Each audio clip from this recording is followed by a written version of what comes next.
I was tricked into skin bleaching by a self-hating black woman, Queen with Soft Eye Boutique.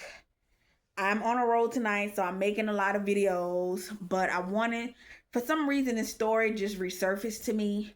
And I thought I made a video about this, but I guess I was just entangled in parallel universes and alternate realities. But I really thought I had made a video about this already. So now I'm in a reality where this video is made.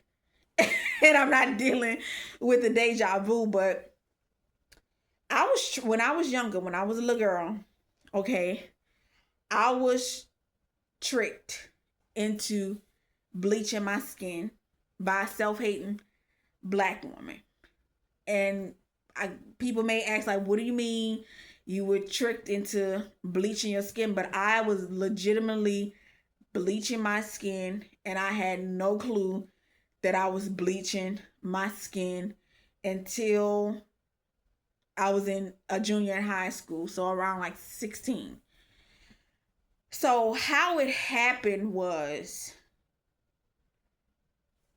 I moved away from New Orleans when I was 9 years old, but I would go back frequently, so it was not an issue for me prior to Hurricane Katrina to go back on a weekend or some holiday or over the summer. And especially at that time, I think I may have been around, I had to have been around 10 or 11. One of my uncles, he is a pastor, and he had his own church at that time. And so we would drive from the country to go to his church. And I never really thought anything about the dark spots that I had on my skin. What I'm about to say, it may not be politically correct, but I'm gonna say it anyway.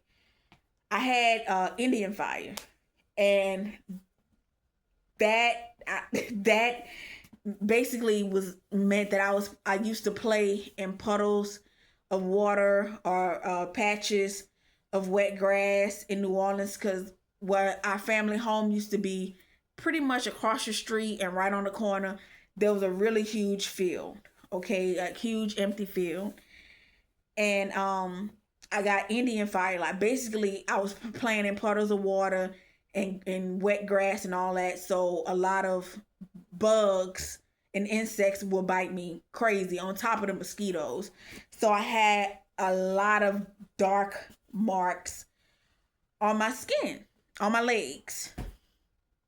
And of course, you're young, scratching at it and picking at it is going to lead that hyperpigmentation, which creates the dark spots. So this particular time, and I remember this day like I'm right in it right now. Okay. This particular day was at my uncle's church, and there was this particular song that he loved to have people sing. So somebody was up there singing it, but this lady, one of the attendees, I think she was, he didn't really have deaconess or anything like that, but I think she was calling herself like a prophetess or evangelist. And she was sitting to my right. And I was just scratching down. Like, I remember lifting my dress up and exposing my legs, and I was just scratching down during that church service. And she went in her purse and she pulled out what I now know is a tube of ambicream, AMBI ambicream, and she gave it to me. And she was like, if you put this on your legs, it'll help with the Indian fire. It'll go away. You won't have the dark spots. And then she said, you need to use this all over your body because it's going to make you beautiful. Now, at that time, I didn't understand that she was essentially telling me to her that I wasn't beautiful because of the color of my skin. I just honestly, I was young, 10, 11. So I honestly just thought that it was just gonna make the dark spots go away and help with the itching because I didn't know any better. And that's why people say things, negative things like that to children, because as the child's mind is so malleable, you can pretty much tell a child anything and shape them and mold them into whatever you want them to be. But sadly, people use negativity towards children. But simultaneously, no matter what I've gone through with my relatives, I never received any direct verbal messages from them saying that I was ugly because of the color of my skin. So what this lady was saying to me, now I understand what she was saying, but because I had that fortress already built within my bloodline, I didn't really fully grasp what she was telling me. And of course, Lieutenant 11, I didn't understand the history of skin bleaching and how that came about. Right? So I just remember anytime I came up on some money when I was younger, because I was just like always, it's just crazy now that I think about it. When I was younger than I am now, I was always finding ways to get money, and I was not doing anything sexually, but I always would just find ways to get money and have my own money. It was like money would literally just appear and I would have it. So, going to Big Lots in the parish in Chalmette, I remember I would go there all the time and I would just buy all these Ambi products, the foam and wash, all of this. And I'm talking about using it all over my body. And now that I think about it, nobody stopped me. Like nobody stopped me and told me what I was using. So it didn't really click to me until I know I had to have been a junior, because that particular year, one of my friend girls that I had at that time, she had, came to the school and we started being friend girls. And I didn't go through any acne phase. I never went through a childhood acne phase. And so I remember her asking me like, well, what do you use on your skin? Your skin looks so good. But even before the Ambi, it's just genetics, really. And I told her, I said, well, I'm using this. I showed her the bottle. I said, I'm using Ambi. And at that time, I'm in high school, so I'm getting it from Walmart or the dollar store, Dollar General.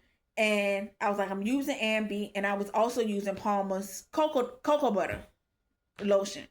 And so I told her what I was using, and she was like, oh, I'm going to go get me some. And I was just like, oh, okay. But simultaneously as well, I was in a lot of STEM classes.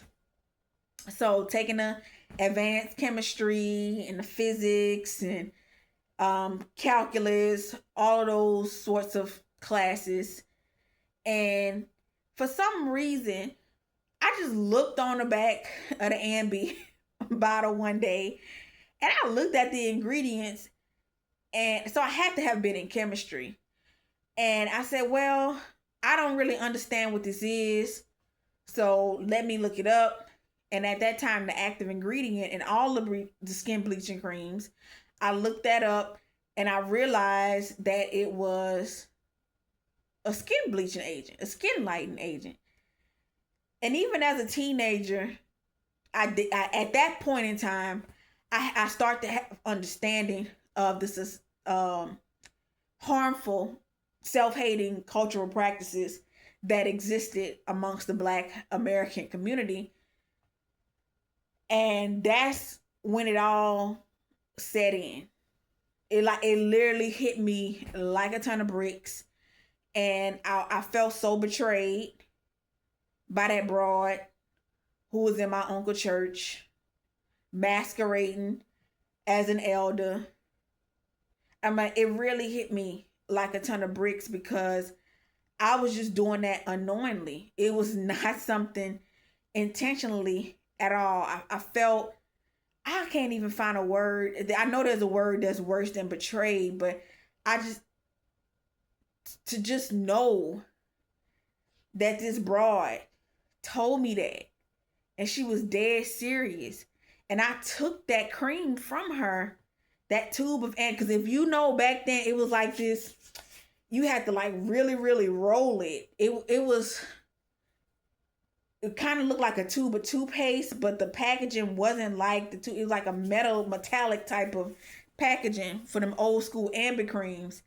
And I was like, man, like, and I'm 16, like, man, this bleep the bleep. And I went back to that day, and that's when I realized, I'm like really zooming in on that day, like laser focus zooming in on how that lady really looked. Badass wig slapped on top of her head, so she clearly was bald head, underneath a couple strands of hair, makeup caked on, teeth jacked up, she toe down, slapping on perfume and all this type of stuff. Cause she a former, crackhead turned prophetess evangelist and clearly still hate herself. So she was projecting that up on me. And so just because, make no mistake about it, just because somebody's sober and they've removed the substances or the addictive actions from their life, it still does not make them a good person. So to know that this broad maliciously targeted me, and unbeknownst to me, I was a child and I didn't know any better, I gravitated toward that. But I'm just, at the same time, I'm thankful, because when I was utilizing the cream, I was not utilizing it in the mind state to where like I'm utilizing this because I hate myself and I don't like my skin color. I don't want my skin to look like this. So thankfully that really saved me. But I really felt betrayed, and that's not even a word that I'm looking for. So if you're watching this and you kind of feel like you think you may know the word that I want to use, just comment that below. But when I was 16, I put down the bleaching cream, and I never went back, and I never utilized any product that had it in there anymore, because of course from there I really started researching even more on skin bleaching. But just be careful who you leave around your children. They're not safe around, you just have to do everything that you can to fortify your child with that self-love. But then in turn, that means that you have to fortify yourself with that. And we got to get to the bottom of this. Most of the people, some people call them ADOS. I just say, descendant of, United States chattel slavery. Most of our folk among us, they hate themselves still to this day. The beauty industry that's targeted toward Black American women and girls it's literally killing Black America. It's literally killing Black American women and girls. That's how bad it is. So you have to choose that for yourself. And I know for me, the choice that I made was just to walk away from all of that. Like that's your beauty standard. That's not my beauty standard. But I'm aware that I navigate through life, and unfortunately I have to interact with people who have accepted that beauty standard. But one thing is, you can accept that beauty standard all day, but I'm not going to allow you to project that on me and externalize it on me. So you're just no longer you're going to cease to exist in my reality, once I clock you for that. So just like I said, just be careful who you allowing around your children. Most of our people amongst us, they don't love ourselves. We don't love ourselves. I get it. We went through some horrible things, but you just really have to dig deep within, and you really have to find that self-love, because it's in there. It may be buried down deep, but do what you got to do so you can love yourself, so you don't continue that cycle. And if you are somebody who chooses to continue that cycle, just know you ain't shit. And those who come after you ain't gonna be shit. And that's a choice that you chose to make. So, but I know for me, I do whatever I can in my power to just deal in radical acceptance and radical self-love. And I'm not immune to certain things. That's why you have to be careful about what you're watching. That mental diet is real. Like I can tell when I'm starting to go off of my thought patterns, and then I just have to bring myself back. And it always goes back to a source, and the source is I was doom scrolling on social media, and of course those thoughts got in my mind, or I'm talking to a guy and I let him slide the first time he said something about what he believes to be black beauty standards, and I just didn't remove him from my reality in that particular point in time. So, or, it could be a friend girl saying something and I didn't remove her from my reality. Or I literally could be driving down the street or the interstate and there's a billboard. And when I saw that billboard, I didn't automatically tell my mind like cancel, erase, delete. This is I know what billboards are there for. So yeah. So just want to let y'all know the hedge girl out here bleaching as a tween and a teenager, self-hating broad, ex-dope fiend, had your girl out here skin bleaching, and I had no clue that I was doing that. So from about 10 to 16, I was bleaching my skin, but thankfully, I shook back from it or whatever. But I just really wanted to get on here and share this story with y'all, cause look, man, people fucking up these black kids' minds. They're telling our children all type of crazy stuff to make them hate themselves, and the cycle really just continues. So do all you can, to flood a black child with some love and self-love, pride in themselves, respect for themselves, honoring themselves. Do all you can, when you come in contact with a black child. Their minds are so malleable, y'all. It's clay. It's like clay. It's like a sponge. It's all of that. So just do right by a churn. And with that, I leave y'all in peace. Queen with Soft Eye Boutique.